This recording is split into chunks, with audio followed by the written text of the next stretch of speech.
सभी स्टूडेंट को नमस्कार। तो अब देखते हैं, हिस्ट्री वाली बुक हमारी ख़त्म हो गई। भूगोल वाली बुक का ये पहला चैप्टर देखते हैं, संसाधन और विकास। सबसे पहले संसाधन की परिभाषा देखें तो हमारे पर्यावरण में उपलब्ध प्रत्येक वस्तु जो हमारी आवश्यकताओं को पूरा करने में प्रयुक्त की जा सकती है, यानी हमारी आवश्यकताओं की पूर्ति हो सकती है उनसे, और जिसको बनाने के लिए प्रौद्योगिकी उपलब्ध हो, यानी उसे हम आसानी से बना सकें, जो आर्थिक रूप से भी संभाव्य हो और सांस्कृतिक रूप से भी मान्य हो, क्या कहलाती है? संसाधन कहलाती है। अब हम देखेंगे संसाधन के प्रकार। संसाधन कितने प्रकार के होते हैं? तो उत्पत्ति के आधार पर संसाधनों का वर्गीकरण। तो उत्पत्ति के आधार पर संसाधन दो प्रकार के होते हैं, एक जैव संसाधन, एक अजैव संसाधन। जैव संसाधन देखते हैं, ऐसे संसाधन जो हमें जीव मंडल से प्राप्त होते हैं एवं जिनमें जीवन होता है। जिनमें क्या होता है? जीवन। और कहाँ से प्राप्त होते हैं? जीव मंडल से। जैव संसाधन कहलाते हैं, जैसे मनुष्य, प्राणी जात आदि। तो ये फोटो के द्वारा आप देख सकते हैं। अगला देखते हैं अजैव संसाधन। वे संसाधन जो निर्जीव वस्तुओं से बने होते हैं अजैव संसाधन कहलाते हैं, जैसे कुर्सी, कार, चट्टानें, धातुएं, ये इस तरीके के जो भी है, ये सारे के सारे क्या है? अजैव संसाधन। अब अगला देखते हैं समाप्यता के आधार पर संसाधनों का वर्गीकरण। तो सबसे पहले है नवीकरणीय संसाधन। तो नवीकरणीय संसाधन कौन कौन से हैं? तो वे संसाधन जिन्हें विभिन्न भौतिक, रासायनिक अथवा यांत्रिक प्रक्रियाओं द्वारा पुनः उपयोगी बनाया जा सकता है, यानी जो दोबारा उपयोग में लाई जा सकती है, नवीकरणीय संसाधन कहलाते हैं। जैसे वायु, जल इस प्रकार के संसाधन क्या कहलाते हैं? नवीकरणीय संसाधन। ठीक है, आगे देखते हैं अनवीकरणीय संसाधन। तो वे संसाधन जिन्हें एक बार उपयोग में लाने के बाद पुनः उपयोग में नहीं लाया जा सकता, और इनका जो निर्माण एवं विकास जो होता है वो लंबे भूवैज्ञानिक अंतराल में होता है, और ये जो कहलाते हैं, ये क्या कहलाते हैं? अनवीकरणीय संसाधन। जैसे खनिज, खनिजों में जो सबसे अच्छा उदाहरण हम देखें तो कौन आता है? कोयला। ठीक है, इसे बनने में लगभग 300 से 400 साल लगते हैं। अगला देखते हैं स्वामित्व के आधार पर संसाधनों का वर्गीकरण। तो स्वामित्व के आधार पर पहला देखें कितने प्रकार के होते हैं। तो पहला देखें इसमें व्यक्तिगत संसाधन। वैसे संसाधन व्यक्तिगत संसाधन कहलाते हैं जिनका स्वामित्व निजी व्यक्तियों के पास होता है। निजी व्यक्ति यानी कोई व्यक्ति विशेष इसका मालिक होता है। तो उदाहरण के लिए देखें, जैसे किसी किसान की जमीन, उसका घर आदि, ये इस तरीके के जो होते हैं, इस पर केवल किसी व्यक्ति विशेष का अधिकार होता है, ये व्यक्तिगत संसाधन कहलाते हैं। हम स्वामित्व के आधार पर देख रहे हैं, स्वामित्व के आधार पर कितने प्रकार के होते हैं? 4 प्रकार के। अगला है सामुदायिक संसाधन। वे संसाधन जिनका उपयोग समुदाय के सभी लोग करते हैं, सामुदायिक संसाधन कहलाते हैं। जैसे ये तालाब जो होता है उस पर पूरे समुदाय का नियंत्रण होता है। अगला देखें राष्ट्रीय संसाधन। तो किसी भी प्रकार के संसाधन जो राष्ट्र की भौगोलिक सीमा के भीतर मौजूद हो, राष्ट्रीय संसाधन कहलाते हैं। जैसे रेल मार्ग हो गया, सड़क मार्ग हो गया, जंगल हो गए, वन्य जीव हो गए, ये इस प्रकार के जो है ये कैसे कहलाते हैं? राष्ट्रीय संसाधन। अंतर्राष्ट्रीय संसाधन जो तट रेखा के 200 मील दूरी से परे खुले महासागरीय संसाधनों पर किसी देश का अधिकार नहीं है, यह अंतर्राष्ट्रीय संगठनों की निगरानी में है, इन्हें अंतर्राष्ट्रीय संसाधन कहते हैं। यानी समुद्र तट जो होता है उसके 200 मील दूरी से परे जो भी खुला महासागर होता है, वहाँ तक की जो संसाधन है उस पर किसी देश का अधिकार नहीं होता है। अगला देखें विकास के स्तर के आधार पर संसाधनों का वर्गीकरण। तो संभावी संसाधन। संभावी संसाधन किसे कहते हैं? तो वे संसाधन जो किसी प्रदेश में विद्यमान है परंतु उनका उपयोग नहीं किया गया है, मतलब उनका उपयोग नहीं हो रहा है अभी लेकिन है वो, तो ये किसे कहलाते हैं? संभावी संसाधन कहलाते हैं। दूसरा है विकसित संसाधन। वे संसाधन जिनके उपयोग की गुणवत्ता और मात्रा निर्धारित की जा चुकी है, विकसित संसाधन कहलाते हैं। यानी है अगर वो होंगे तो संभावी, और इसके बाद अगर उनके उपयोग की गुणवत्ता और मात्रा निर्धारित कर ली कि हाँ ये इस जगह पे इतना विद्यमान है, तो ये किसे कहलाएंगे? विकसित संसाधन। भंडारित संसाधन। पर्यावरण में उपलब्ध वे संसाधन जो अभी प्रौद्योगिकी के अभाव में मानव की पहुंच से बाहर है, यानी मानव अभी तक भी उन तक नहीं पहुंचा है, भंडारित संसाधन कहलाते हैं। और अगला है संचित संसाधन। वे संसाधन जिन्हें अभी तकनीकी ज्ञान के उपयोग से प्रयोग में लाया जा सकता है परंतु इनका उपयोग अभी प्रारंभ नहीं हुआ है, संचित संसाधन कहलाते हैं। अगला है, अब देखिए नेक्स्ट टॉपिक हमारा, ये संसाधन वाले तो सारे खत्म हो गए। अब देखिए सतत पोषणीय विकास किसे कहते हैं। तो संसाधनों का ऐसा विवेकपूर्ण प्रयोग ताकि न केवल वर्तमान पीढ़ी अपितु भावी पीढ़ियों की आवश्यकताएं भी क्या हो सके, आवश्यकताओं की पूर्ति हो सके। यह क्या कहलाता है, सतत पोषणीय विकास, यानी लगातार चलने वाला विकास। एजेंडा 21 क्या है, तो 1992 में ब्राजील के शहर रियो डी जेनेरो में संयुक्त राष्ट्र पर्यावरण और विकास सम्मेलन के तत्वाधान में राष्ट्राध्यक्षों ने एजेंडा 21 पारित किया था। रियो डी जेनेरो, ये अभी हम आगे देखेंगे इसके बारे में। इसका उद्देश्य क्या था, जिसका उद्देश्य समान हितों, पारस्परिक आवश्यकताओं एवं सम्मिलित जिम्मेदारियों के अनुसार विश्व सहयोग के द्वारा पर्यावरणीय क्षति और गरीबी और रोगों से निपटना है। अगला देखते हैं, भारत में संसाधन नियोजन किस प्रकार से होता है। तो संसाधनों की मदद से समुचित विकास करने के लिए ये जरूरी है कि योजना बनाते समय टेक्नोलॉजी, कौशल और संस्थागत बातों का ध्यान रखा जाए। प्रथम पंचवर्षीय योजना से ही भारत में संसाधन नियोजन एक प्रमुख लक्ष्य रहा है। भारत में पंचवर्षीय योजनाएं चलती थी पहले। भारत में संसाधन नियोजन के मुख्य बिंदु निम्नलिखित है, देखें। पूरे देश में विभिन्न प्रदेशों के संसाधनों की पहचान कर उनकी तालिका बनाना, उपयुक्त कौशल, टेक्नोलॉजी और संस्थागत ढांचे का सही इस्तेमाल करते हुए नियोजन ढांचा तैयार करना, और संसाधन नियोजन और विकास नियोजन के बीच सही तालमेल बैठाना। ठीक है, अब आगे देखते हैं भू संसाधन, भूमि संसाधन। तो भूमि एक महत्वपूर्ण प्राकृतिक संसाधन है। प्राकृतिक वनस्पति, वन्य जीवन, मानव जीवन, आर्थिक क्रियाएं, परिवहन तथा संचार व्यवस्थाएं भूमि पर ही आधारित होती है। ये किसके ऊपर आधारित होती है, भूमि पर। अब देखें भूमि के बारे में। भूमि एक सीमित संसाधन है, इसलिए हमें इसका उपयोग सावधानी और योजनाबद्ध तरीके से करना चाहिए। यानी भूमि अब आज जितनी है, आज से 5 साल बाद भी उतनी ही रहेगी वो, लेकिन आबादी बढ़ रही है। भू निम्नीकरण के कारण, तो भू निम्नीकरण के कारण ये इंपॉर्टेंट है, पूछे जाते हैं। एक तो खनन, एक अतिचारण, एक अति सिंचाई, एक औद्योगिक प्रदूषण और एक है वनोन्मूलन। ठीक है, भूमि संरक्षण के उपाय, तो वनारोपण, भूमि को किस तरीके से बचा सकते हैं हम भूमि संरक्षण के, तो एक वनारोपण, एक पशुचारण पर नियंत्रण, एक रक्षक मेखला बनाकर, एक खनन नियंत्रण और एक औद्योगिक जल का परिष्करण। संसाधन, तो मृदा एक महत्वपूर्ण प्राकृतिक संसाधन है और मिट्टी में क्या होती है, खेती। मृदा के प्रकार देखें हम, तो सबसे पहले नंबर पे है जलोढ़ मृदा। तो भारत के लगभग 45% क्षेत्रफल पर कौन सी मृदा पाई जाती है, जलोढ़ मृदा। इस मिट्टी में किसकी बहुलता पाई जाती है, तो पोटास की। सिंधु, गंगा तथा ब्रह्मपुत्र नदी तंत्रों द्वारा ये विकसित होती है और इसमें रेत, मृत्तिका और सिल्ट के विभिन्न अनुपात पाए जाते हैं। और आयु के आधार पर अगर बात की जाए तो पुरानी जलोढ़ को तो बांगर कहते हैं और नई जलोढ़ को क्या कहते हैं, खादर। और ये जो बहुत ज़्यादा उपजाऊ होती है, इस कारण इसमें गन्ना, चावल, गेहूँ आदि की फसलें होती है। ठीक है, ये क्या होती है, कौन सी मृदा में, जलोढ़ में। अब देखते हैं काली मृदा। तो रंग इसका काला और अन्य नाम इसका रेगुर मृदा है, रेगर मृदा। और टिटिनिफेरस, मैग्नेटाइट एवं जीवाश्म की इसमें उपस्थिति होती है। और बेसाल्ट चट्टानों के टूटने फूटने के कारण इसका निर्माण होता है। कौन सी चट्टानें, बेसाल्ट। इसमें आयरन, चूना, एल्यूमिनियम और मैग्नीशियम की बहुलता पाई जाती है। और किसकी खेती के लिए सर्वाधिक उपयुक्त है ये, कपास की खेती के लिए। कहाँ सर्वाधिक पाई जाती है, तो महाराष्ट्र, सौराष्ट्र, मालवा, मध्य प्रदेश, छत्तीसगढ़ के पठारों में पाई जाती है। यानी पठारी भाग जो है उनमें कौन सी मृदा पाई जाती है, तो काली मृदा पाई जाती है। अब देखते हैं लाल एवं पीली मृदा। तो लोहे के कणों की अधिकता के कारण इसका रंग लाल तथा कहीं कहीं कैसा होता है, पीला भी होता है। और इसकी प्रकृति कैसी होती है, अम्लीय प्रकृति। और चूने के इस्तेमाल से इसकी उर्वरकता को बढ़ाया जा सकता है। और कहाँ पाई जाती है, उड़ीसा, छत्तीसगढ़, मध्य गंगा, इनके मैदानों में पाई जाती है। ठीक है, ये कौन सी है, लाल एवं पीली मृदा। अगली देखते हैं लेटेराइट मृदा। तो लेटेराइट मृदा है उच्च तापमान और अधिक वर्षा वाले विकसित क्षेत्रों में पाई जाती है।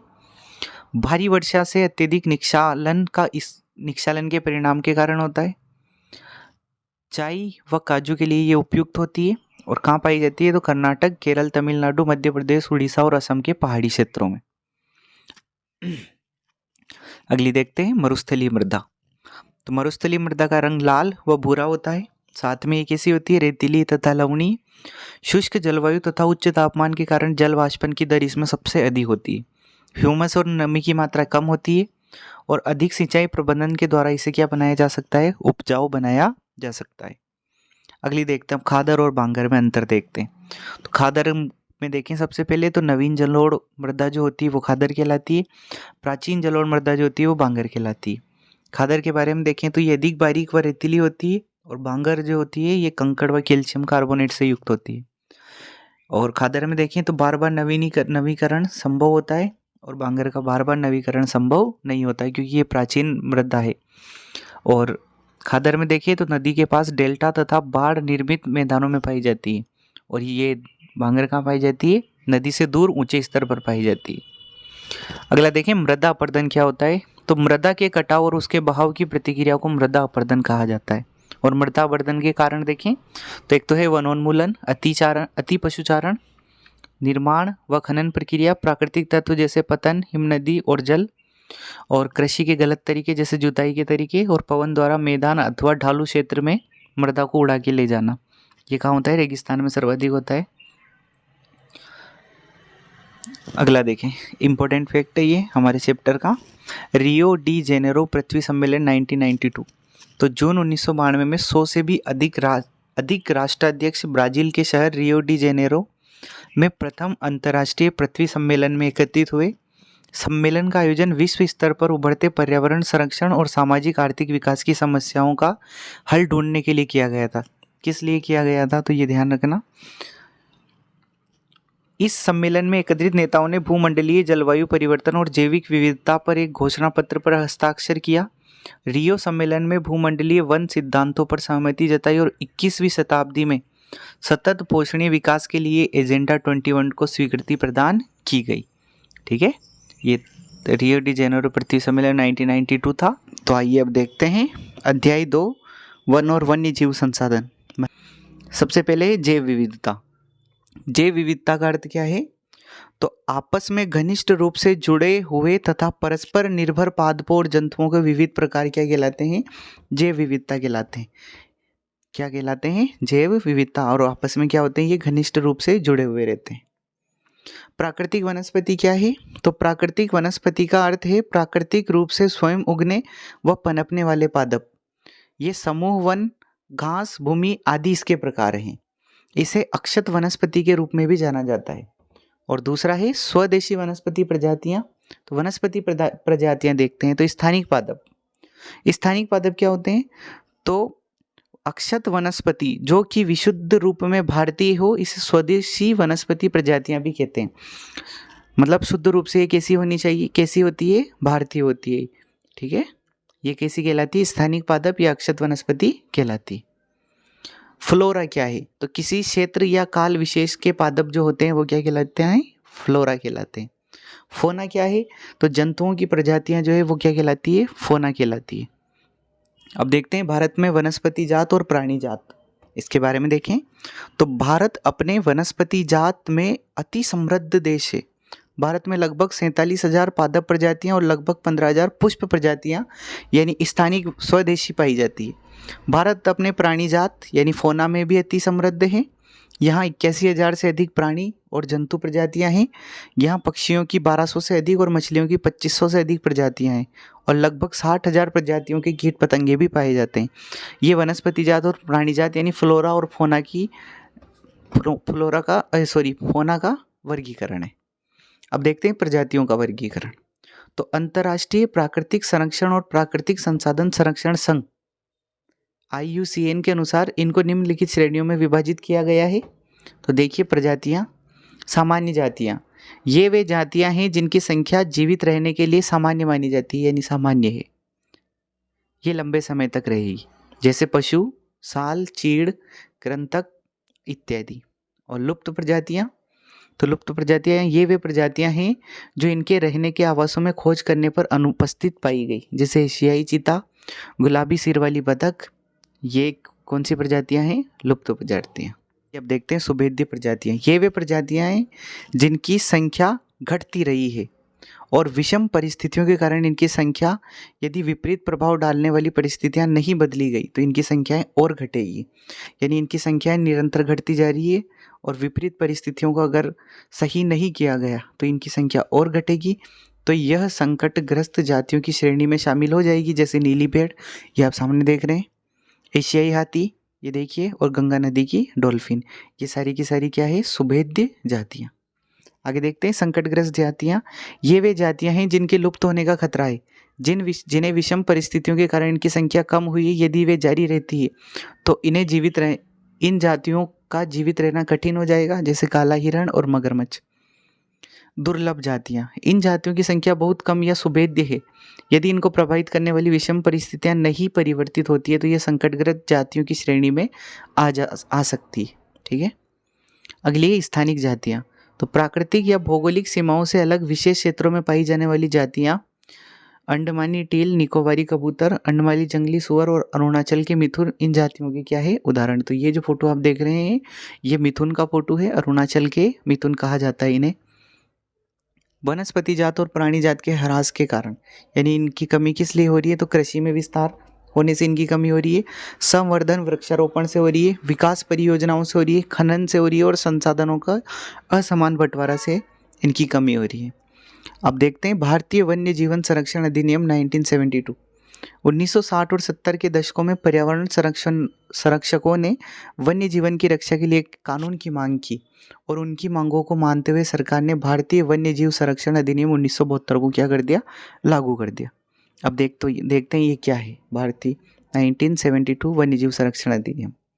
इस अधिनियम के तहत संरक्षित प्रजातियों की एक अखिल भारतीय सूची तैयार की गई। बची हुई संकटग्रस्त प्रजातियों के शिकार पर क्या लगा दिया गया, पाबंदी लगा दी। वन्य जीवन के व्यापार पर रोक लगा दिया। वन्य जीवन के आवास को कानूनी सुरक्षा प्रदान की गई। कई केंद्रीय सरकार और कई राज्य सरकारों ने राष्ट्रीय उद्यान और वन्य जीव पशु विहार स्थापित किए और कुछ खास जानवरों की सुरक्षा के लिए प्रोजेक्ट कार्य शुरू किए गए, जैसे प्रोजेक्ट टाइगर। अब देखते हैं वनों का वर्गीकरण। तो सबसे पहले आते हैं आरक्षित वन। कितने, 3 प्रकार में बांटा इन्हें। अब देखते हैं पहला आरक्षित वन। देश के आधे से अधिक वन क्षेत्र आरक्षित वन घोषित किए गए। आधे से जो ज़्यादा भाग है वो किन वनों का है, आरक्षित वनों का। जहाँ तक वन और वन्य प्राणियों के संरक्षण की बात है, आरक्षित वनों को सर्वाधिक मूल्यवान माना जाता है। तो सर्वाधिक मूल्यवान वन कौन सा है, आरक्षित वन। अगला है रक्षित वन। इन विभाग के अनुसार देश के कुल वन क्षेत्र का 1/3 हिस्सा रक्षित है, यानी रक्षित वन में कितना आता है, 1/3। इन वनों को और अधिक नष्ट होने से बचाने के लिए इनकी क्या की जाती है, सुरक्षा की जाती है। और अगला है अवर्गीकृत वन। इन सभी प्रकार के वन और बंजर भूमि जो सरकार, व्यक्ति और समुदायों के स्वामित्व में होती है, अवर्गीकृत वन कहे जाते हैं। यानी इस प्रकार के वन और बंजर भूमि होती है जो सरकार के, व्यक्तियों के और समुदायों के स्वामित्व में होती है, क्या कहलाती है, अवर्गीकृत वन। अगला है चिपको आंदोलन। तो एक पर्यावरण रक्षा का आंदोलन था। यह भारत के उत्तराखंड राज्य में किसानों ने वृक्षों की कटाई का विरोध करने के लिए किया था और यह आंदोलन तत्कालीन उत्तर प्रदेश के चमोली जिले में सन 1970 में प्रारंभ हुआ था। कहाँ से प्रारंभ होना, 1970 में। अगला है प्रोजेक्ट टाइगर क्या है। तो बाघों को विलुप्त होने से बचाने के लिए प्रोजेक्ट टाइगर को 1973 में शुरू किया गया और 20वीं सदी की शुरुआत में बाघों की कुल आबादी जो थी वो कितनी थी, 55,000 थी और 1973 में यह घटकर कितनी हो गई, 1827 हो गई थी। इस कारण क्या शुरू किया गया, प्रोजेक्ट टाइगर। महत्वपूर्ण टाइगर रिजर्व देखें तो उत्तराखंड का कार्बेट राष्ट्रीय उद्यान, पश्चिमी बंगाल में सुंदरबन राष्ट्रीय उद्यान, मध्य प्रदेश का बांधवगढ़ राष्ट्रीय उद्यान, राजस्थान में कौन सा है, सरिस्का वन्यजीव पशु विहार, असम में मानस बाघ रिजर्व और केरल में पेरियार बाघ रिजर्व। भारत में बाघ संरक्षण परियोजनाओं के क्या है, उदाहरण। ये सभी जगह का दे रखा है। तो देखते हैं जल संसाधन। दुनिया में पानी की कुल मात्रा का 96.5% कहाँ पाया जाता है, समुद्र में मौजूद है और केवल 2.5% मीठे पानी के रूप में अनुमानित है। इतना अनुमान है केवल, कितना, 2.5। और भारत को वैश्विक वर्षा का लगभग 4% प्राप्त होता है और पानी की प्रति वर्ष उपलब्धता के मामले में दुनिया में हम कौन से स्थान पर है, 133वें स्थान पर है। ऐसी आशंका व्यक्त की जाती है कि 2025 तक भारत के बड़े हिस्से पानी की कमी वाले देशों या क्षेत्रों में शामिल हो जाएंगे। ये केवल अनुमान है, ठीक है। जल दुर्लभता के कारण देखें तो सबसे पहला कारण तो है बड़ी आबादी। अगला है सिंचित क्षेत्रों का विस्तार करने के लिए जल संसाधनों का अत्यधिक दोहन किया जा रहा है। अगला है बढ़ते शहरीकरण और औद्योगिकीकरण के साथ पानी की अधिक मांग, यानी शहरीकरण और औद्योगिकीकरण, उद्योग बढ़ रहे हैं तो पानी की मांग बढ़ रही है। और विभिन्न सामाजिक समूहों के बीच पानी की असमान पहुंच। उद्योगों द्वारा पानी का अत्यधिक उपयोग, उद्योगों में पानी का क्या हो रहा है, बहुत ज़्यादा उपयोग हो रहा है। और शहरी क्षेत्रों में पानी का अधिक दोहन, यानी शहरी क्षेत्रों में पानी का क्या हो रहा है, अत्यधिक दोहन। आगे देखिए बांध क्या होते हैं। तो बहते जल को रोकने, दिशा देने या बहाव कम करने के लिए खड़ी की गई बाधा, जो आमतौर पर जलाशय, झील अथवा जल भरण बनाती है। यानी जल को एकत्रित किया जाता है, क्या कहलाते हैं, ये बांध कहलाते हैं। और बांधों से होने वाले लाभ, तो बांधों से क्या क्या होती है, सिंचाई होती है, विद्युत उत्पादन होता है, घरेलू तथा औद्योगिक आवश्यकता हेतु जल की आपूर्ति होती है, बाढ़ नियंत्रण इनसे हो सकता है, और मनोरंजन तथा ये पर्यटन के भी एक प्रकार के साधन है। आगे देखिए जवाहरलाल नेहरू क्या कहते हैं बांधों के बारे में। तो जवाहरलाल नेहरू ने बांधों को आधुनिक भारत के क्या कहा है, मंदिर कहा है, क्योंकि बांधों से अनेक सारे लाभ होते हैं और इन्हीं लाभों को देखते हुए उन्होंने बांधों को आधुनिक भारत के क्या कहा है, मंदिर कहा है। अब बहुउद्देशीय नदी घाटी परियोजनाएं क्या है। तो नदी पर बांध बनाकर इससे अनेक प्रकार के उद्देश्यों को पूरा करना बहुउद्देशीय नदी घाटी परियोजना कहलाता है। ये नदी के ऊपर क्या बना दो, बांध बना दो, और बहुत सारी उद्देश्यों को पूरा करती है ये बांध। तो बहुउद्देशीय नदी घाटी परियोजना का उद्देश्य क्या है, तो जल विद्युत उत्पादन इनसे हो सकता है, सिंचाई हो सकती है, घरेलू व औद्योगिक जल आपूर्ति हो सकती है, और नौचालन हो सकता है, पर्यटन को ये बढ़ावा देती है, बाढ़ नियंत्रण इनसे हो सकता है, और मछली पालन इनमें किया जा सकता है। ये बहुउद्देशीय नदी परियोजनाओं के लाभ, तो क्या क्या लाभ है इनके, एक तो सिंचाई, विद्युत उत्पादन, बाढ़ नियंत्रण, मत्स्य प्रजनन, अंतर्देशीय नौवहन और घरेलू और औद्योगिक उपयोग। नर्मदा बचाओ आंदोलन, नर्मदा नदी पर सरदार सरोवर बांध निर्माण के विरोध में ये हुआ था। आंदोलन गैर सरकारी संगठन यानी एक एनजीओ के द्वारा संचालित हुआ था। जनजातीय लोग जो थे, किसान थे, पर्यावरणविद व मानवाधिकार कार्यकर्ता जो थे, वो सरदार सरोवर परियोजना के विरोध में लामबंद थे। आरंभ में यह आंदोलन जंगलों के बांध के पानी में डूबने के मुद्दे पर यह केंद्रित था। तो क्या था ये नर्मदा बचाओ आंदोलन। वर्षा जल संग्रहण देखते हैं। तो एक तकनीक जिसमें वर्षा जल को खाली स्थानों, घरों में, टैंक में, बेकार पड़े कुएं में भरा जाता है और बाद में इसका प्रयोग किया जाता है। पर्वतीय क्षेत्र में गुल तथा कुल जैसी वाहिकाओं से नदी की धारा को रास्ता बदलकर खेतों में सिंचाई की जाती है। और राजस्थान में पानी का जल एकत्रित करने के लिए छत वर्षा जल संग्रहण आम तकनीक है, जिसे टांका बोला जाता है। तो देखिए कुल या कुल क्या होता है, तो ये कुल या गुल इस तरीके से होता है, बेम्बू के सहारे से पानी को आगे की तरफ धकेला जाता है। आगे देखते हैं टांका क्या होता है। तो टांका में वर्षा जल अगली वर्षा ऋतु तक संग्रहित किया जा सकता है, और यह इसे जल की कमी वाली ग्रीष्म ऋतु तक पानी पीने का जल उपलब्ध कराने का एक जल स्रोत बनाता है। यानी इस पानी, ये जो वर्षा का जल संग्रहित होता है, इसे किस काम में लेते हैं, पीने के काम में। आगे देखें व्याख्या करें कि जल किस प्रकार नवीकरणीय योग्य संसाधन है। इंपोर्टेंट प्रश्न है ये। तो जल अपने 3 रूपों में पाया जाता है, ठोस, द्रव और गैस में बदलता रहता है। इसलिए जो जल भाप बनकर उड़ जाता है वह फिर वर्षा के रूप में वापस आ जाता है। इस प्रकार से जल एक नवीकरणीय योग्य संसाधन है। यानी भाप बन के जो उड़ेगा वापस वर्षा के रूप में धरती पर आ जाएगा। जल दुर्लभता क्या है, इसके मुख्य कारण क्या है। तो किसी स्थान पर लंबे समय तक होने वाली जल की कमी को जल दुर्लभता कहते हैं। और जल दुर्लभता का मुख्य कारण है बढ़ती हुई जनसंख्या, अतिदोहन और असमान वितरण। क्या क्या है, एक तो बढ़ती जनसंख्या, अतिदोहन और असमान वितरण। अगला देखें तीसरा, बहुउद्देशीय परियोजनाओं से होने वाले लाभ और हानियां लिखनी है। सबसे पहले लाभ देखते हैं। तो बाढ़ नियंत्रण में मदद होती है, जल की कमी वाले क्षेत्रों को जल मिलता है, अधिक से अधिक लोगों को पीने का पानी मिल जाता है। ठीक है, ये तो इसके लाभ है। हानियां देखें तो भारी संख्या में लोगों का विस्थापन होता है, यानी बहुत विशाल क्षेत्र जब जलमग्न होगा तो भारी संख्या में लोगों का विस्थापन, आजीविका की कमी होगी, और एक बड़ा भूभाग डूब जाएगा, जिससे पर्यावरण को भी क्या होगा, नुकसान। राजस्थान के अर्ध शुष्क क्षेत्रों में वर्षा जल संग्रहण किस प्रकार किया जाता है, व्याख्या करें। तो देखते हैं राजस्थान में क्या होता है। राजस्थान के अर्ध शुष्क क्षेत्रों में वर्षा जल संग्रहण निम्न तरीकों से किया जाता है। कई लोग अपने घरों में क्या बनाते हैं, टांका बनाते हैं। इन टांकों में वर्षा जल का संग्रहण किया जाता है और उस पानी को गर्मी के मौसम में इस्तेमाल किया जाता है। और कई लोग आज भी पुरानी बावड़ियों को साफ रखते हैं। बावड़ियों में वर्षा जल का संग्रहण किया जाता है, उस पानी को गर्मी के मौसम में क्या किया जाता है, इस्तेमाल किया जाता है। अगला देखिए पांचवा, परंपरागत वर्षा जल संग्रहण की पद्धतियों को आधुनिक काल में अपनाकर जल संरक्षण एवं भंडारण किस प्रकार किया जा रहा है। तो परंपरागत यानी पुराने समय में जो चलती थी वो, तो आजकल छत वर्षा जल संग्रहण काफ़ी लोकप्रिय हो रहा है। छत की नालियों को ज़मीन पर या ज़मीन के नीचे रखी टंकी से जोड़ दिया जाता है और इससे वर्षा का जल नालियों से होकर कहाँ जमा हो जाता है, टंकियों में, और टंकी के जल को परिष्कृत करने के बाद इस्तेमाल किया जाता है। कुछ लोग टंकी के जल को ज़मीन में रिसने देते हैं जिससे भूम जल का नवीकरण होता है। इस तरह से सालों भर जल की उपलब्धता बनाए रखने में क्या मिलती है, मदद। अध्याय 4 देखते हैं, कृषि। कृषि क्या है? तो कृषि एक प्राथमिक क्रिया है जो हमारे लिए अधिकांश खाद्यान्न उत्पन्न करती है। क्या उत्पन्न करती है? खाद्यान्न। खाद्यान्नों के अतिरिक्त यह विभिन्न उद्देश्य उद्योगों के लिए कच्चा माल भी पैदा करती है। एक तो हमारे लिए खाद्यान्न उत्पन्न करती है, एक उद्योगों के लिए क्या उत्पन्न करती है? कच्चा माल। इसके अतिरिक्त कुछ उत्पादों जैसे चाय, कॉफ़ी, मसाले इत्यादि का भी निर्यात किया जाता है। इससे चाय, कॉफ़ी और मसाले भी हमें प्राप्त होते हैं जिनका क्या किया जाता है? निर्यात। ठीक है, आगे बढ़ते हैं। कृषि प्रक्रिया क्या होती है? तो कृषि प्रक्रिया के विभिन्न भाग हैं। सबसे पहले जुताई होती है, यानी खेत जोतना, मिट्टी को भुरभुरा करना ही क्या कहलाता है? जुताई। फिर बुआई होती है, यानी बीज डालना।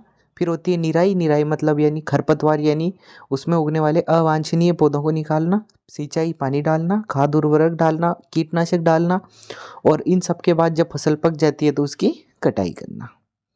अब कृषि के प्रकार देखें तो कृषि कितने प्रकार की होती है?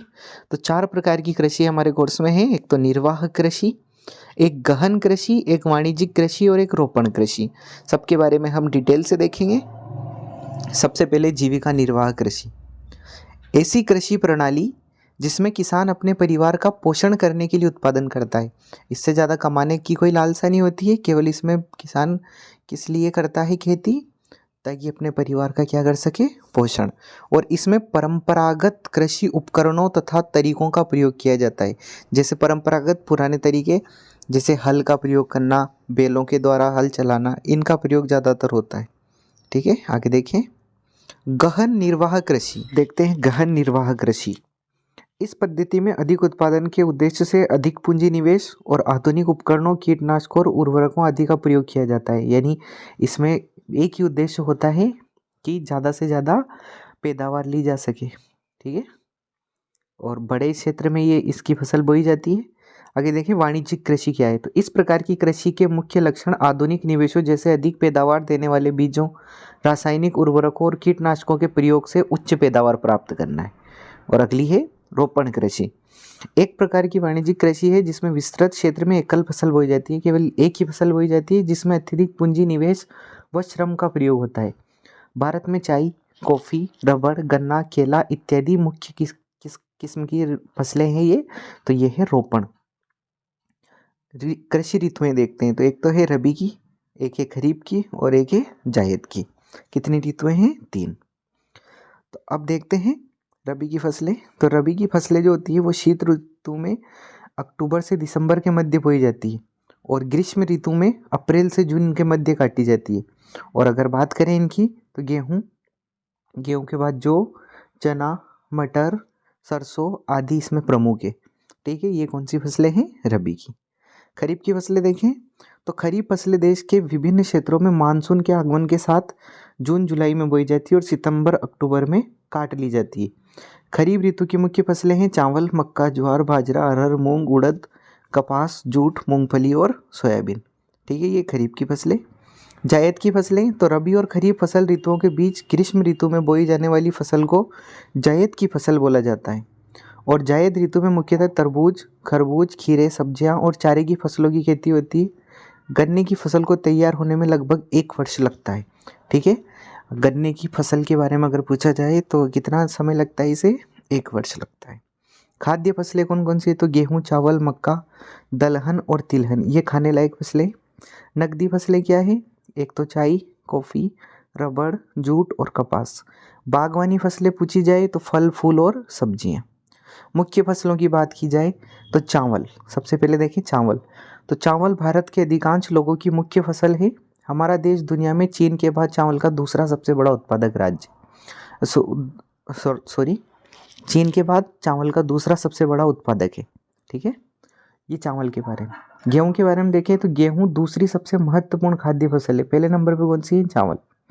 यह उत्तर में और देश के उत्तर पश्चिम भाग में मुख्य खाद्य फसल है। और अगर बात ये देखी जाए गेहूं किस मृदा में होते हैं, तो जलोढ़ मिट्टी या काली मिट्टी इसके लिए उपयुक्त मानी जाती है। मोटे अनाज के बारे में बात करें तो सबसे पहले आता है बाजरा। और बाजरा किस मिट्टी में होता है, तो ये बलुआ और उथली काली मिट्टी पर उगाया जाता है। अगला आता है रागी। रागी शुष्क प्रदेशों की फसल है और यह लाल, काली, बलुआ, दोमट और उथली काली मिट्टी पर अच्छी तरह उगाई जाती है। अगली है मक्का। मक्का एक ऐसी फसल है जिसका उपयोग भोजन और चारे दोनों के रूप में किया जा सकता है। और ये कौन सी फसल है, खरीफ की। इसके लिए कितने तापमान की जरूरत पड़ती है, तो 21 डिग्री सेल्सियस से 27 डिग्री सेल्सियस तापमान चाहिए इसके लिए, ठीक है। और एक अगर प्रश्न परीक्षा में पूछा जाए कि ऐसी फसल का नाम बताइए जिसका उपयोग एक तो चारे के रूप में भी होता है और खाद्य फसल के रूप में भी होता है, तो कौन सी है वो, मक्का। दालें देखिए तो भारत विश्व में दाल का सबसे बड़ा उत्पादक होने के साथ साथ सबसे बड़ा उपभोक्ता भी है। शाकाहारी खाने में दालें सबसे अधिक प्रोटीनदायक होती है। तूर जिसे अरहर बोलते हैं, उड़द, मूंग, मसूर, मटर और चना भारत की मुख्य दलहनी फसलें हैं, यानी दालें हैं। गन्ना देखें तो ब्राज़ील के बाद भारत गन्ने का दूसरा सबसे बड़ा उत्पादक है और ये गर्म और आर्द्र जलवायु में अच्छी तरह से बढ़ता है। कौन सी जलवायु चाहिए इसे, गर्म और साथ में आर्द्र। तिलहन, भारत तिलहन का सबसे बड़ा उत्पादक है। मूंगफली, सरसों, नारियल, तिल, सोयाबीन, अरंडी, बिनोला, अलसी और सूरजमुखी भारत के मुख्य तिलहन है, ठीक है। ये तिलहन जिनसे तेल निकाला जाता है। चाय देखें तो दुनिया में चाय उत्पादन में 2020 में चीन प्रथम और भारत किस स्थान पर था, दूसरे। कॉफ़ी की बात की जाए तो चाय की तरह कॉफ़ी को भी बागानों में उगाया जाता है और भारत में सबसे पहले यमन से अरेबिका किस्म की कॉफ़ी को क्या किया गया था, उगाया गया था। अगले देखें अखाद्य फसलें। रबड़, तो रबड़ भूमध्य रेखीय क्षेत्र की फसल है, परंतु विशेष परिस्थितियों में उष्ण और उपोष्ण क्षेत्रों में भी उगाई जाती है। रबड़ एक महत्वपूर्ण कच्चा माल है जो उद्योगों में क्या होता है, प्रयुक्त होता है। कपास देखें, भारत को कपास के पौधे का मूल स्थान माना जाता है, यानी कपास के पौधे का मूल स्थान क्या होता है, तो वो होता है भारत। सूती कपड़ा उद्योग में कपास एक मुख्य कच्चा माल है और कपास उत्पादन में भारत का विश्व में चीन के बाद कौन सा स्थान आता है, दूसरा स्थान। और ये कब की बात करें, 2017 की। अब देखते हैं हरित क्रांति। तो कृषि क्षेत्र में अधिक उपज वाले बीजों का प्रयोग करना, आधुनिक तकनीक, अच्छा खाद और उर्वरकों का प्रयोग करने से कुछ फसलों को विशेषकर गेहूं के उत्पादन में क्रांतिकारी वृद्धि हुई है। और ये कुछ फसलें जो होती हैं इनमें जो अचानक से वृद्धि होती है इनके उत्पादन में, और यही क्या कहलाती है, हरित क्रांति। और मुख्यतः किसके बारे में देखा जा सकता है, तो गेहूँ के बारे में। श्वेत क्रांति क्या है, तो दूध के उत्पादन में वृद्धि के लिए पशुओं की नस्लों को सुधारना ही क्या कहलाता है, श्वेत क्रांति के अंतर्गत आता है, ठीक है। भारतीय अर्थव्यवस्था में कृषि के महत्व को समझाना है, ये प्रश्न है। तो भारत कृषि प्रधान देश है, लगभग 2/3 आबादी अपनी आजीविका के लिए कृषि पर निर्भर करती है। अगला देखें तो कृषि भारत की अर्थव्यवस्था का मुख्य भाग है। आगे देखें, यह सकल घरेलू उत्पाद का 26% है और यह देश के लिए खाद्य सुरक्षा सुनिश्चित करता है और उद्योगों के लिए कच्चे माल का उत्पादन भी करता है। ये भारतीय अर्थव्यवस्था में किसका महत्व है, कृषि का। भारत में किसानों के सामने कौन कौन सी चुनौतियां आती है, तो वो देखनी है। तो पहली चुनौती है मानसून की अनिश्चितता, दूसरा है गरीबी और ऋण का दुष्चक्र और शहरों की ओर पलायन। अगला है सरकारी सुविधाओं तक पहुंच में कठिनाई और बिचौलिए। और अगला है अंतर्राष्ट्रीय प्रतियोगिता। अब कुछ प्रश्न देखते हैं ना। एक महत्वपूर्ण पेय फसल का नाम बताइए और उसकी वृद्धि के लिए आवश्यक भौगोलिक परिस्थितियां बतानी। तो चाय एक महत्वपूर्ण पेय फसल है और इस फसल की वृद्धि के लिए भौगोलिक परिस्थितियां उपजाऊ, अच्छी तरीके से सूखी मिट्टी, गर्म और नम ठंड युक्त जलवायु और लगातार वर्षा चाहिए। किसके लिए, चाय के लिए। प्रश्न नंबर 2, भारत की एक प्रमुख फसल और उन क्षेत्रों के नाम बताइए जहां इसका उत्पादन होता है। तो चावल भारत की प्रमुख फसल है और उत्तर और पूर्वोत्तर भारत के मैदानी इलाकों, तटीय क्षेत्र और डेल्टा क्षेत्रों में ये उगाया जाता है, ठीक है। तीसरा है किसानों के हित में सरकार द्वारा शुरू किए गए विभिन्न संस्थागत सुधार कार्यक्रम को सूचीबद्ध करें। तो बहुत सारे हो सकते हैं इसे, तो कौन कौन से हो सकते, जैसे सूखा, बाढ़ आदि के विरुद्ध फसल बीमा, ग्रामीण बैंकों, सहकारी समितियों की स्थापना, और जैसे जैसे खेती योग्य भूमि कम होती जा रही है वैसे वैसे सरकार के द्वारा अनुदान वितरण, ठीक है। आगे देखें, प्रश्न नंबर 4, खेती योग्य भूमि दिन ब दिन कम होती जा रही है, क्या आप इसके परिणामों की कल्पना कर सकते हैं? देखिए इसका आंसर, चूंकि खेती योग्य भूमि दिन ब दिन कम होती जा रही है, इसके परिणाम वास्तव में गंभीर है और भोजन की कमी से खाद्य संकट पैदा हो सकता है। ठीक है। अध्याय 5, खनिज और ऊर्जा संसाधन। देखते हैं सबसे पहले खनिज। सभी वस्तुओं का निर्माण खनिजों के द्वारा होता है और यह एक कार्बनिक पदार्थ होता है जिसमें कठोरता, रंग और निश्चित आकार होता है। क्या कहलाता है? खनिज कहलाता है। ठीक है। आगे देखिए खनन क्या होता है। तो पृथ्वी के गर्भ से धातुओं, अयस्कों तथा अन्य उपयोगी खनिजों को बाहर निकालना क्या कहलाता है? खनन कहलाता है। ठीक है। खनिजों के प्रकार देखें तो धात्विक खनिज, अधात्विक खनिज और ऊर्जा खनिज। कितने प्रकार के होते हैं? 3 प्रकार के होते हैं, धात्विक, अधात्विक और ऊर्जा खनिज। धात्विक खनिज देखते हैं तो वे खनिज जिनमें धातु का अंश अधिक होता है और ये 3 प्रकार के होते हैं, एक तो लौह, एक अलोह और एक बहुमूल्य। लौह में देखें तो जिसमें लोहे का अंश हो, जैसे लौह अयस्क, मैग्नीज, निकल, कोबाल्ट आदि।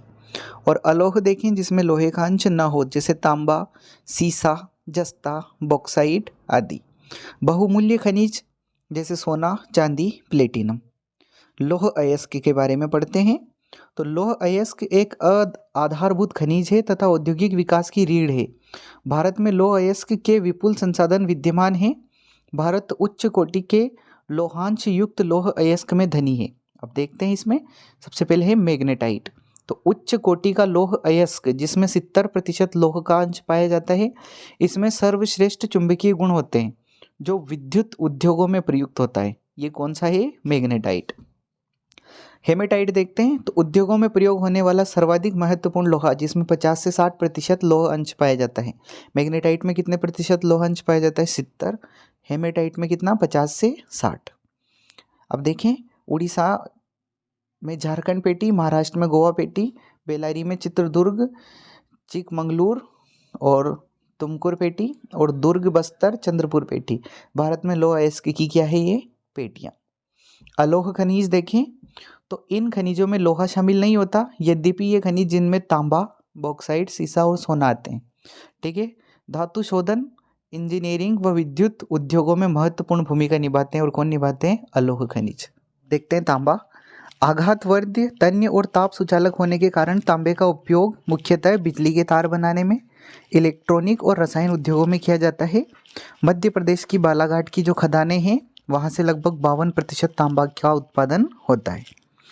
अधात्विक खनिज देखें तो वे खनिज जिनमें धातु का अंश नहीं होता है, जैसे अभ्रक, नमक, पोटास, चूना पत्थर, संगमरमर, बलुआ पत्थर आदि इसके अंतर्गत आते हैं।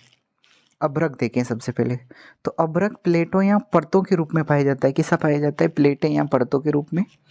अभ्रक के निक्षेप के प्रमुख क्षेत्र देखें, छोटा नागपुर का पठार और उत्तरी पठारी के किनारों पर यह पाया जाता है।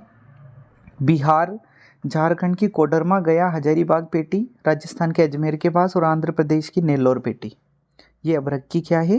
पेटियाँ हैं। चूना पत्थर देखें तो चूना पत्थर कैल्शियम या कैल्शियम कार्बोनेट तथा मैग्नीशियम कार्बोनेट से बनी चट्टानों में पाया जाता है। यह अधिकांशतः अवसादी चट्टानों में पाया जाता है। चूना पत्थर सीमेंट उद्योग का एक आधारभूत कच्चा माल है और लौह प्रगलन की भट्टियों के लिए भी ये क्या है? अनिवार्य होता है। खनिज संसाधनों का संरक्षण क्यों आवश्यक है? तो खनिज हमारे उद्योगों और कृषि का आधार है।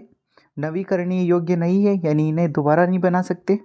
निक्षेपों की कुल मात्रा बहुत ही कम है और इनके निर्माण में लाखों वर्ष लग जाते हैं। हम बहुत तेज़ी से खनिजों का उपयोग कर रहे हैं और इन्हें आने वाली पीढ़ी के लिए भी संभाल कर क्या करना चाहिए? रखना चाहिए। अब देखें खनिज संसाधनों के संरक्षण के उपाय। तो खनन एवं परिष्करण के दौरान इन पदार्थों की बर्बादी कम से कम हो, इसका ध्यान रखना चाहिए। जहाँ तक संभव हो प्लास्टिक और लकड़ी का प्रयोग करें और खनन व खनिज सुधार प्रक्रिया में धातु बनने तक कम से कम अपव्यय करें। रद्दी एवं पुराने माल का पुनः उपयोग करें। योजनाबद्ध तरीके से खनिजों का पुनः चक्रण व पुनः उपयोग करें। नियोजित व सतत पोषणीय तरीके से इनका क्या करें? उपयोग। पर्यावरण को ध्यान में रखते हुए खनिजों के अन्य विकल्प ढूंढना, जैसे CNG।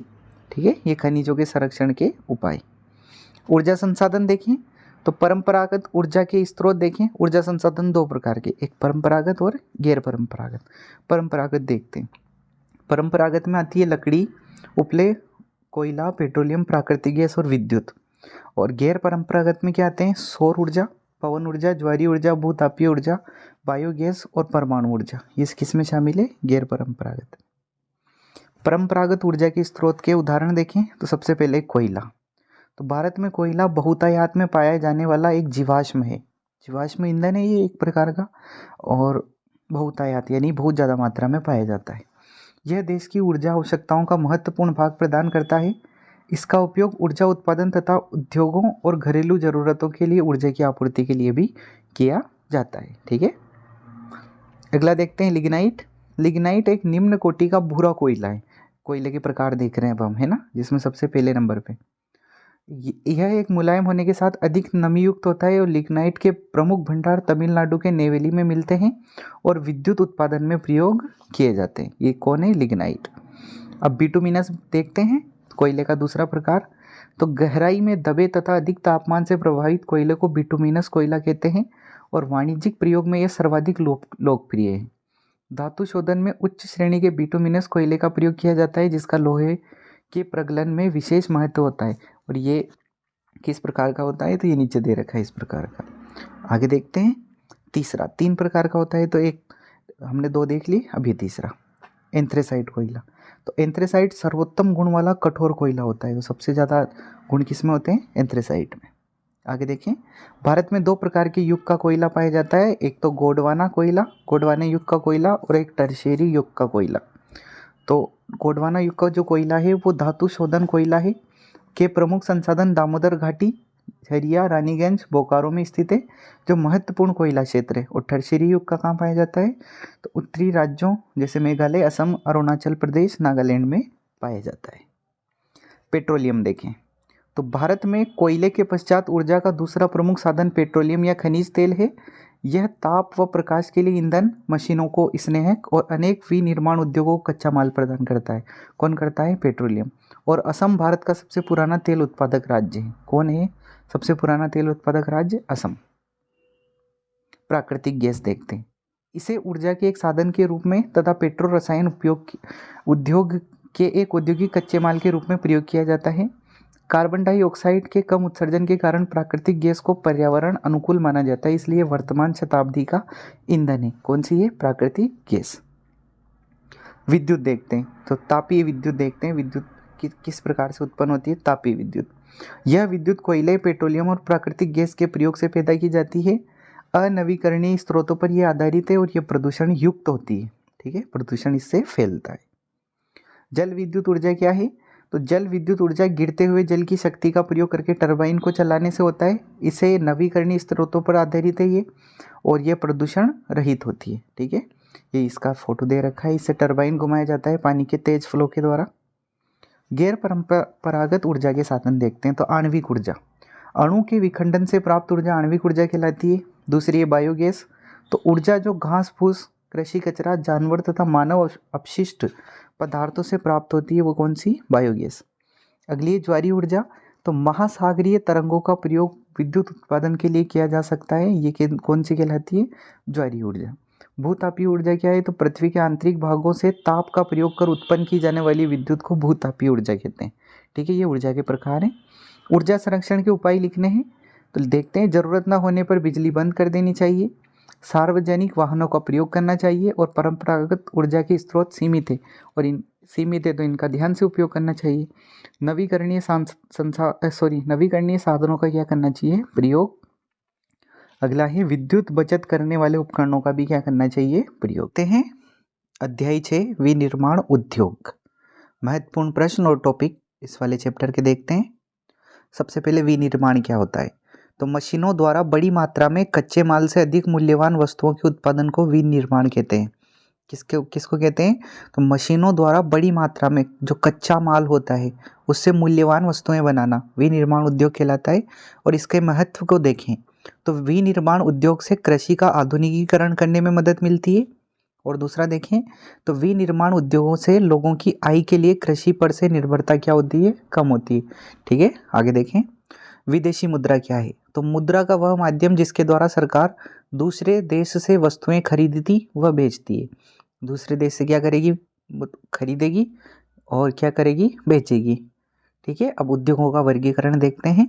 तो उद्योगों को निम्न प्रकार से वर्गीकृत किया गया है, जैसे कच्चे माल के आधार पर देखें तो कृषि आधारित, और कृषि आधारित में कौन कौन से आते हैं, तो सूती वस्त्र, ऊनी वस्त्र, पटसन, रेशम वस्त्र, रबर, चीनी, चाय, कॉफी तथा वनस्पति तेल उद्योग, ये सारे किसके अंतर्गत आते हैं, कृषि के अंतर्गत। खनिज आधारित देखें तो लोहा तथा इस्पात, सीमेंट, एल्यूमिनियम, मशीन, औजार तथा पेट्रोलियम, पेट्रो रसायन जो उद्योग होते हैं, ये सारे किसके अंतर्गत आते हैं, खनिज के अंतर्गत। प्रमुख भूमिका के आधार पर, अब भूमिका के आधार पर देखें तो उद्योगों के प्रकार, तो सबसे पहले है आधारभूत उद्योग, जिनके उत्पादन या कच्चे माल पर दूसरे उद्योग निर्भर होते हैं, यानी जिनके उत्पादन के ऊपर कच्चे माल और दूसरे उद्योग निर्भर करेंगे, जैसे लोहा इस्पात, तांबा प्रगलन, एल्यूमिनियम प्रगलन उद्योग। अगला है उपभोक्ता उद्योग, जो उत्पादन उपभोक्ताओं के सीधे उपयोग हेतु प्रयुक्त करते हैं।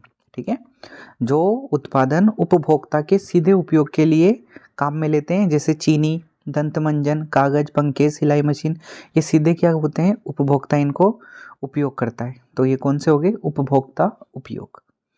पूंजी निवेश के आधार पर देखें तो लघु उद्योग, यानी जिस उद्योग में 1 करोड़ रुपए तक की पूंजी का निवेश हो तो उसे क्या कहते हैं, लघु उद्योग। और वृहद उद्योग, जिस उद्योग में 1 करोड़ रुपए से अधिक की पूंजी का निवेश हो तो उसे क्या बोलते हैं, वृहद उद्योग। स्वामित्व के आधार पर देखें तो सबसे पहले सार्वजनिक क्षेत्र के उद्योग, यानी सरकार के स्वामित्व और प्रत्यक्ष नियंत्रण वाले उद्योग क्या कहलाते हैं, सार्वजनिक क्षेत्र के उद्योग कहलाते हैं, जैसे सेल, भेल, गेल, इस तरीके की जो सरकार के स्वामित्व और प्रत्यक्ष नियंत्रण वाले उद्योग हैं, ये सारे सार्वजनिक क्षेत्र के उद्योग कहलाते हैं। अगला है निजी क्षेत्र के उद्योग, तो जिनका एक व्यक्ति के स्वामित्व में और उसके द्वारा संचालित अथवा लोगों के स्वामित्व में या उनके द्वारा संचालित होता है, जैसे टिस्को, बजाज ऑटो लिमिटेड, डाबर उद्योग आदि। ये निजी क्षेत्र के उद्योग, यानी ये स्वामित्व वाले होते हैं, निजी स्वामित्व वाले। आगे देखें संयुक्त उद्योग, तो जो उद्योग राज्य सरकार और निजी क्षेत्र में संयुक्त प्रयास से चलाए जाते हैं, जैसे ऑयल इंडिया लिमिटेड, ये सरकार के द्वारा भी है और निजी क्षेत्र का भी। अगला है सहकारी उद्योग, तो जिनका स्वामित्व कच्चे माल की पूर्ति करने वाले उत्पादकों, श्रमिकों या दोनों के हाथ में होता है।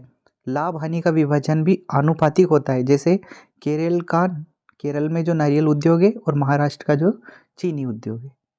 आगे देखें कृषि आधारित उद्योग, तो कृषि आधारित उद्योगों के बारे में थोड़ी सी जानकारी लेते हैं।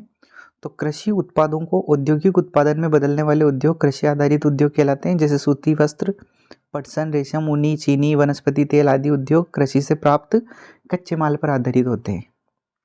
वस्त्र उद्योग देखें, वस्त्र उद्योग के बारे में थोड़ी सी जानकारी देखनी है। तो भारतीय अर्थव्यवस्था में वस्त्र उद्योग का अपना अलग महत्व है, क्योंकि इसका औद्योगिक उत्पादन में महत्वपूर्ण योगदान है। अब वस्त्र उद्योग में सबसे पहले देखें सूती कपड़ा उद्योग, तो पहला सूती वस्त्र उद्योग 1854 में मुंबई में स्थापित किया गया था। 1854 में कहाँ स्थापित हुआ, मुंबई में। महात्मा गांधी ने चरखा काटने और खादी के पहनावे पर जोर दिया, जिससे बुनकरों को क्या मिला, रोजगार। आरंभिक वर्षों में सूती वस्त्र उद्योग महाराष्ट्र तथा गुजरात के कपास केंद्रों तक ही सीमित था। अब आगे देखते हैं पटसन, जिसे जूट उद्योग। भारत पटसन व पटसन निर्मित सामान का सबसे बड़ा उत्पादक है। कौन है, भारत। तथा बांग्लादेश दूसरा सबसे बड़ा निर्यातक भी है। कौन है, बांग्लादेश सबसे ज़्यादा इसका क्या करता है, निर्यात। भारत में पटसन उद्योग अधिकांशतः हुगली नदी के तट पर संकेंद्रित है। अगला देखें चीनी उद्योग, तो भारत का चीनी उत्पादन में विश्व में दूसरा स्थान है। भारत कितने नंबर पर आता है, दूसरे। व गुड़ व खांडसारी के उत्पादन में इसका कौन सा स्थान है, प्रथम स्थान। रसायन उद्योग देखें, तो भारत के सकल घरेलू उत्पादन में रसायन उद्योग की भागीदारी लगभग कितने प्रतिशत है, 3%। यह उद्योग एशिया में तीसरा सबसे बड़ा व विश्व में आकार की दृष्टि से 12वें स्थान पर है। भारत में कार्बनिक व अकार्बनिक दोनों प्रकार के रसायनों का उत्पादन होता है। जैसे अब देखते हैं कार्बनिक रसायन क्या होते हैं। तो कार्बनिक रसायन में पेट्रो रसायन शामिल है, जो कृत्रिम वस्त्र, रबर, प्लास्टिक, दवाइयाँ आदि बनाने में काम आते हैं। और अकार्बनिक देखें तो अकार्बनिक रसायन में सल्फ्यूरिक अम्ल, नाइट्रिक अम्ल और क्षार आदि शामिल है। अगला देखें उर्वरक उद्योग, तो उर्वरक उद्योग नाइट्रोजनी युक्त उर्वरक जैसे फास्फेटिक उर्वरक, अमोनिया फास्फेट और मिश्रित उर्वरक के इर्द गिर्द केंद्रित होता है। हमारे देश में पोटेशियम यौगिकों के भंडार नहीं है, इसलिए हम पोटाश का आयात करते हैं। हमारे देश में किसके भंडार नहीं है? पोटेशियम यौगिकों के। आगे देखें, प्रदूषण के प्रकार। कितने प्रकार का? 4 प्रकार का। तापीय प्रदूषण, जल प्रदूषण, ध्वनि प्रदूषण और वायु प्रदूषण, ये चारों हमें पढ़ने हैं इस चैप्टर में। सबसे पहले देखें वायु प्रदूषण देखते हैं। तो उद्योगों द्वारा सल्फर डाइऑक्साइड और कार्बन मोनोऑक्साइड का उत्सर्जन होता है। रासायनिक और पेपर उद्योग, ईंट भट्टे तथा रिफाइनरी द्वारा धुआं निकलना, ये सब किसके कारण? इन सब के कारण क्या होता है? वायु प्रदूषण। आगे देखें जल प्रदूषण कैसे होता है। तो औद्योगिक कचरे जिसमें कार्बनिक भी शामिल है, अकार्बनिक भी शामिल है, उसके द्वारा प्रदूषण होता है। पेपर, रासायनिक वस्त्र उद्योगों तथा उद्योगों द्वारा प्रदूषण, और इन सबको किस में मिला दिया जाता है? जल में, जिसके कारण जो प्रदूषण होता है वो क्या कहलाता है? जल प्रदूषण। अगला है तापीय प्रदूषण। तो कारखाने और तापीय संयंत्र द्वारा गर्म जल को नदी में गिराना क्या कहलाता है? तापीय प्रदूषण। अगला है ध्वनि प्रदूषण। तो सुनने की क्षमता प्रभावित होती है और हृदय गति तथा रक्तचाप क्या हो जाता है? बढ़ जाता है। और ये किस में होता है? ये होता है ध्वनि प्रदूषण। अध्याय 7, राष्ट्रीय अर्थव्यवस्था की जीवन रेखाएं। संचार के साधन। तो वे साधन जो सूचना, समाचार एवं संवाद को एक स्थान से दूसरे स्थान तक ले जाते हैं, जैसे समाचार पत्र, radio, TV, telephone, mobile phone, email आदि। ये सारे क्या है? संचार के साधन। भारत में सड़कों के प्रकार देखो। तो भारत में सड़कों की सक्षमता के आधार पर इन्हें 6 वर्गों में वर्गीकृत किया गया है। जैसे स्वर्णिम चतुर्भुज महाराजमार्ग, ये 4 महानगरों को जोड़ता है।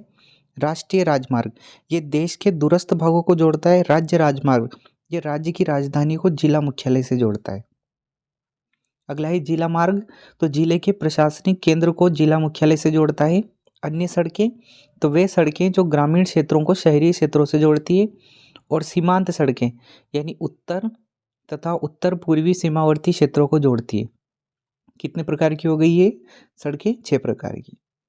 अब देखते हैं राष्ट्रीय राजमार्ग। तो राष्ट्रीय राजमार्ग देश के दूरस्थ भागों को जोड़ता है और ये प्राथमिक सड़क तंत्र है और इनका रखरखाव केंद्रीय लोक निर्माण विभाग CPWD के अधिकार क्षेत्र में होता है। ठीक है, आगे देखें राज्य राजमार्ग। तो राज्यों की राजधानियों को जिला मुख्यालयों से जोड़ने वाली सड़कें राज्य राजमार्ग कहलाती है और राज्यों व केंद्र शासित प्रदेशों में इनकी व्यवस्था तथा निर्माण की जिम्मेदारी सार्वजनिक निर्माण विभाग PWD की होती है। अगली है जिला मार्ग। तो ये सड़कें जिले के विभिन्न प्रशासनिक केंद्रों को जिला मुख्यालयों से जोड़ती है और इन सड़कों के उत्तरदायित्व, इनका रख रखाव का उत्तरदायित्व जो होता है वो जिला परिषद का होता है।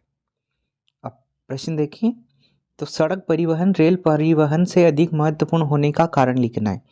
देखें, सड़क परिवहन रेल परिवहन से पहले प्रारंभ किया गया। निर्माण तथा व्यवस्था इसमें सुविधाजनक है, हमें घरों तक ये पहुंच जाता है। पहाड़ी क्षेत्रों, दुर्गम क्षेत्रों तथा उबड़ खाबड़ स्थानों पर भी आसानी से बनाई जा सकती है सड़क। और अन्य परिवहन साधनों में सड़क परिवहन एक कड़ी के रूप में काम करता है। अगला है रेल परिवहन। तो हमारे देश में लोगों और माल ढुलाई के लिए रेल ही एक मुख्य साधन है और रेल से लंबी दूरी तक माल ढुलाई आसानी से हो जाता है। अब इसमें देखते हैं रेल परिवहन के बारे में। तो देश की पहली रेलगाड़ी 1853 में मुंबई और थाने के मध्य चलाई गई, जो 34 किलोमीटर की दूरी तय करती थी। और भारतीय रेल को कितने जोन में बांटा गया है? 16 जोन में। रेल परिवहन की अपनी कई समस्याएं हैं। अभी भी कई यात्री बिना टिकट यात्रा करते हैं। रेल संपत्ति को नुकसान पहुंचाते हैं। चोरी एक गंभीर समस्या है। कई लोग बिना कारण के जंजीर खींचकर ट्रेन को रोक देते हैं। इन सबसे रेलवे को भारी नुकसान होता है। आगे देखें पाइपलाइन। तो कुछ वर्षों पहले तक पाइपलाइन का उपयोग केवल पानी की सप्लाई के लिए किया जाता था। अब पाइपलाइन का उपयोग कच्चा तेल, पेट्रोलियम उत्पाद और प्राकृतिक गैस की सप्लाई के लिए भी होता है। पहले किसके लिए होता है था? केवल पानी की सप्लाई के लिए।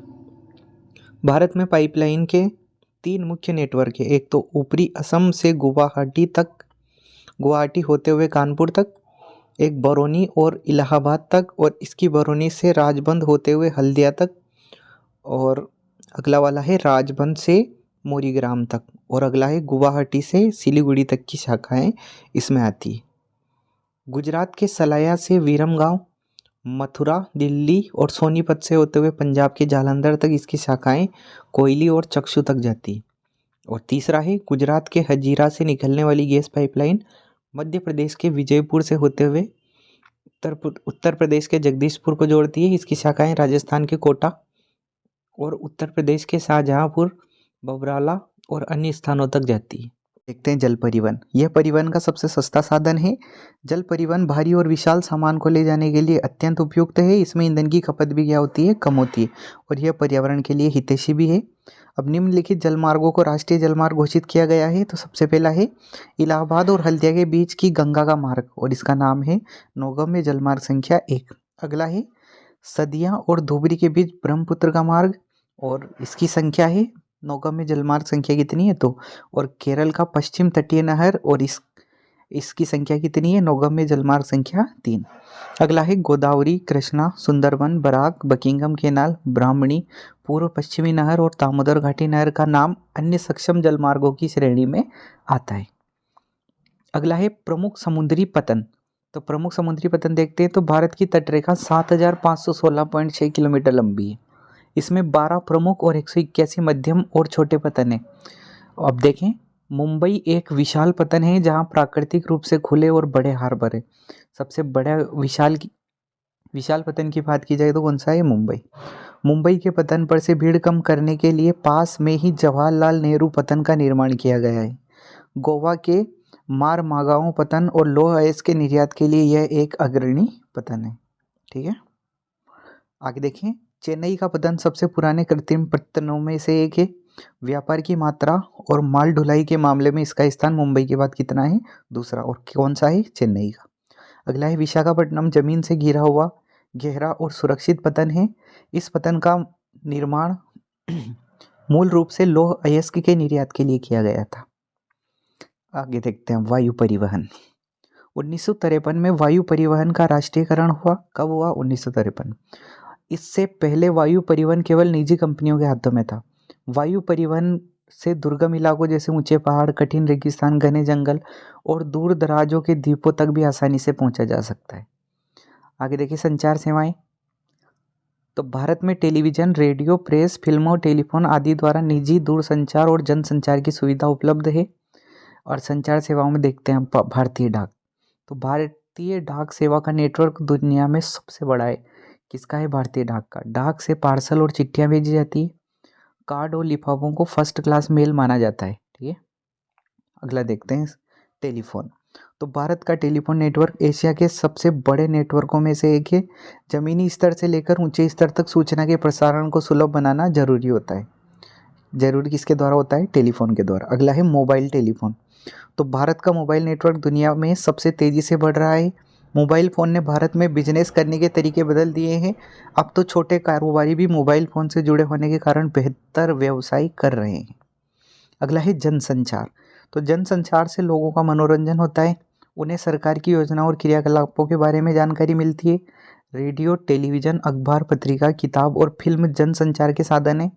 आकाशवाणी से विभिन्न प्रकार के कार्यक्रम क्या होते हैं, प्रसारित। अगला है संचार साधन में समाचार पत्र। तो भारत में भारी संख्या में अखबार और पत्रिकाएं प्रकाशित होती है। भारत में लगभग 100 भाषाओं और बोलियों के अखबार निकलते हैं। हिंदी भाषा में सबसे अधिक अखबार प्रकाशित होते हैं, उसके बाद अंग्रेजी और उर्दू अखबारों का नंबर आता है। ठीक है, अब देखते हैं अंतर्राष्ट्रीय व्यापार क्या होता है। तो दो देशों के बीच के व्यापार को अंतर्राष्ट्रीय व्यापार कहते हैं। किसी भी देश के अंतर्राष्ट्रीय व्यापार से उस देश की समृद्धि का आकलन किया जा सकता है। अंतर्राष्ट्रीय व्यापार को देश की अर्थव्यवस्था का बैरोमीटर भी माना जाता है। अब देखते हैं निर्यात और आयात किसे कहते हैं।